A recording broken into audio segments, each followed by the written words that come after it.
주님께서 여러분과 함께 마테오가 전한 거룩한 복음입니다. 그때 예수님께서 사두가이들의 말문을 막아버리셨다는 소식을 듣고 바리사이들이 한데 모였다. 그들 가운데 율법교사 한 사람이 예수님을 시험하려고 물었다. 스승님, 율법에서 가장 큰 계명은 무엇입니까? 예수님께서 그에게 말씀하셨다. 네 마음을 다하고 네 목숨을 다하고 네 정신을 다하여 주 너의 하나님을 사랑해야 한다. 이것이 가장 크고 첫째가는 계명이다. 둘째도 이와 같다. 내 이웃을 너 자신처럼 사랑해야 한다는 것이다. 온 율법과 예언서의 정신이 이 두 계명에 달려 있다. 주님의 말씀입니다.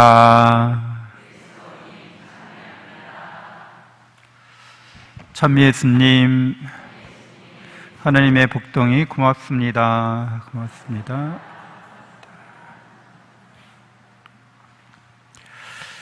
네, 오늘 우리는 이제 성경 통독 요한 1서, 2서, 3서의 말씀을 함께 나누겠는데요.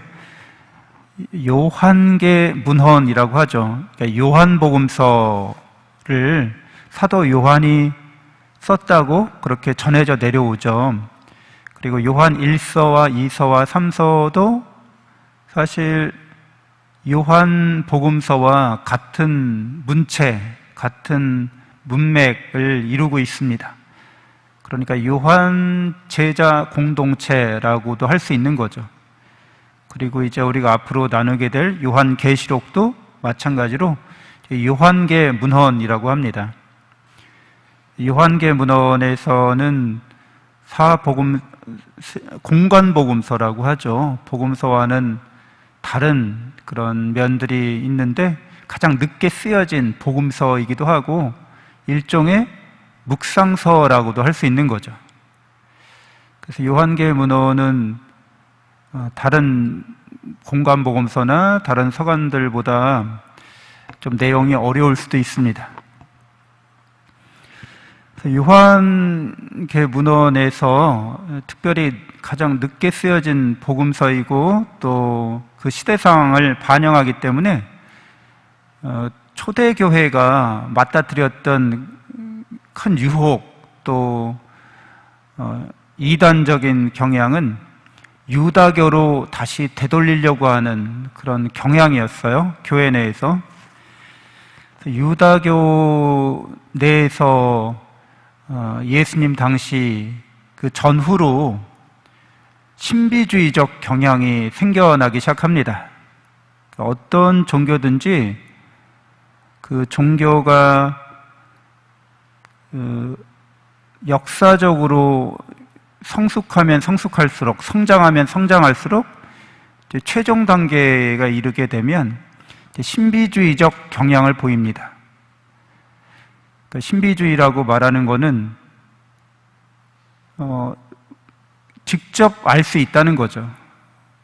내가 직접 하느님을 알 수 있다는 겁니다. 그냥 직접 하느님과 친교를 나눌 수 있고 진짜 있는 걸 실제라고 하는데 그 하느님 실제에 가닿을 수 있다고 하는 거죠. 그래서 이런 신비주의적 경향이 있었는데 이런 신비주의적 경향이 이제 건전한 신비주의가 있고 건전하지 않은 신비주의가 있어요. 건전한 신비주의는 교회의 전통 안에 머무면서 전통과 조화를 이루는 거죠. 교리와 조화를 이룹니다. 근데 이제 불건전한 신비주의는 교회 전통으로부터 이탈되는 것을 말을 합니다. 그래서 우리가 현대에도 사적 계시라고 하죠. 그것도 일종의 신비주의적인 거죠. 개인적으로 내가 하느님을 만났다는 거예요. 직접.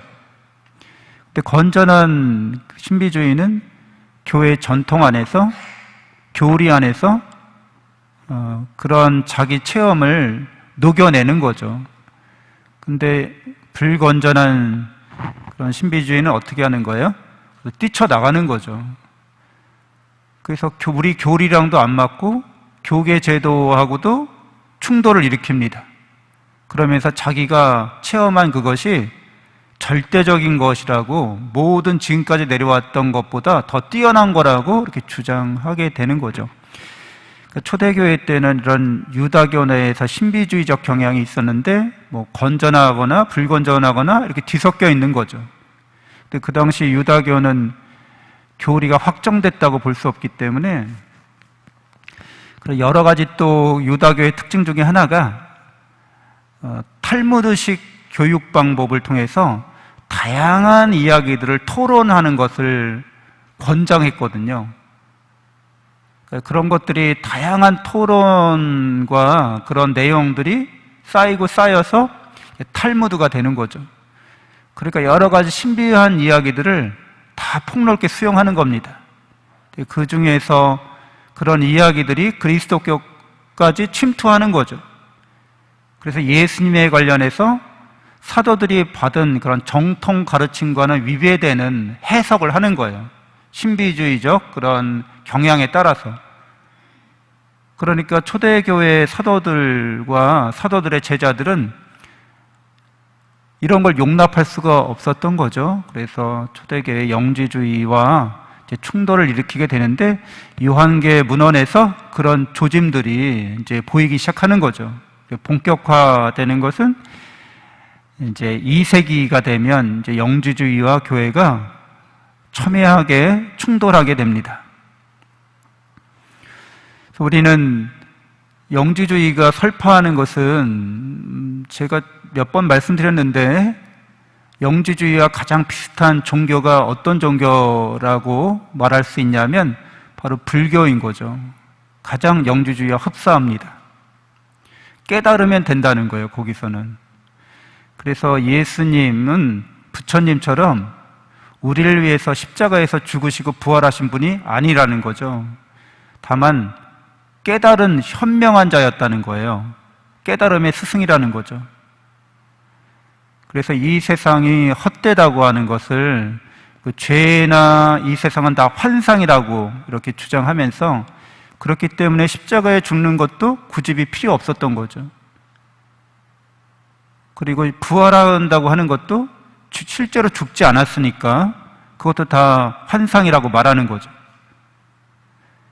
그래서 이러한 오류에 대해서 초대교회가 강력하게 반대하면서 이단자들을 거슬러서 투쟁하기 시작합니다. 그리고 이 그리스도교의 그런 정통교리는 창조에 있어서, 구원에 있어서, 성화에 있어서, 사랑 안에서, 삼위일체 신비 안에서 이 모든 것들을 설명하는 거죠. 가톨릭 교회의 교리가 어려운가? 사실 어렵지 않죠. 어렵다고 말하는 것은 신비, 사랑에 대한 신비를 말하기 때문에 어려워 보이는 것인데, 그것은 우리가 실제로 어려워서 어려운 게 아니라 그냥 어려워하는 거죠. 다 알고 있으면서. 그렇죠? 여러분도 사랑이 뭔지는 다 알고 있잖아요. 근데 어렵죠, 사랑한다고 하는 게.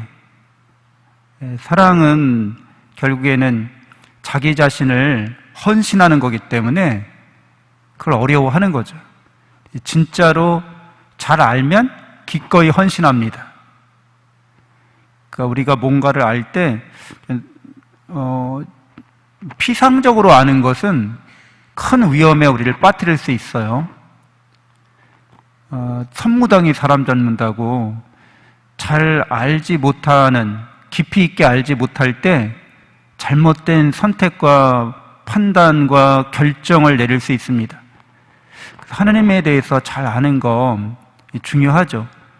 그러니까 하느님은 삼위일체 하느님이라고 다들 알고 계시죠? 믿고 계시죠? 삼위일체는 신비인데, 사랑의 신비인데 타자가 있다는 거잖아요. 성부, 성자, 성령이 서로 타자라는 거잖아요. 근데 한 분이라고 말하는 거예요. 이게 이성적으로 좀 어렵지만 실제로는 우리 관계 속에서 늘 그런 일이 일어나고 있는 거예요. 우리가 이해는 못하지만 나와 너가 있어야지 관계가 있는 거죠. 타자와의 관계가 있어서 여기에서 서로 사랑할 수 있는 거죠. 그래서 하나를 이루어 가는 거죠. 근데 하나님께서는 완전히 하나이시면서 동시에 성부, 성자, 성령이 타자로서 관계를 맺고 있다는 거예요. 근데 우리가 이것을 완전히 파악할 수 없기 때문에 신비라고 하는 거죠. 건전한 신비주의는 교회가 삼위일체 신비를 제시했는데 이렇게 삼위일체의 신비 안에서 실제로 사랑을 실천하면서 사는 거예요. 사랑의 공동체 안에서, 교회 공동체 안에서. 근데 이제 다른 이단적인 경향들은 이런 타자에 대한 인정이 없어요. 그리고 삼위일체 신비를 받아들이지 않습니다. 그렇기 때문에 창조에 대해서 말할 때도 또 구원에 대해서 말할 때도 엇나가게 됩니다. 우리는 이 세계가 하나님의 사랑으로 신비롭게 창조됐다고 믿죠. 그래서 어제도 말씀드렸지만 존재하는 것은 신비 가운데 있습니다. 당연한 게 아니라는 거예요. 이게 자연스러운 게 아닙니다. 실제로는 존재하고 있다는 것은 큰 신비, 사랑의 신비 가운데 있는 거죠. 그래서 여러분은 큰 사랑의 신비 가운데 영원히 존재합니다. 시간을 뛰어넘어서 존재한다는 거죠. 우리 인간은 이 세계가 현대 과학을 얘기했는데 한 점에서 시작됐다는 것을 이제는 다 상식으로 알고 있어요. 여러분 얼굴에 점이 있어요. 그 점에서 우주가 시작됐다는 말인데 얼굴의 점은 엄청 큰 점이죠. 그 한 점에 비하면 태초에 시작된 그 한 점은 부분을 갖지 않는 거예요. 그러니까 어떻게 시공간 안에서 어떻게 점이 찍혀 있는 게 아니라 그냥 특정한 점이라고 하는 거죠. 그래서 이거를 특이점이라고 해요. 거기에서 우주가 이렇게 나온 거거든요. 시공간이 생겨나고 물질이 생겨난 거예요. 근데 이게 신비하죠. 과학자들도 이걸 신비롭게 여깁니다. 누구나 다 이걸 보고 신비하지 않다고 말할 사람은 없는 거죠. 근데 이게 사랑의 신비 가운데 이렇게 됐다고 믿는 게 우리 신앙인인 거죠.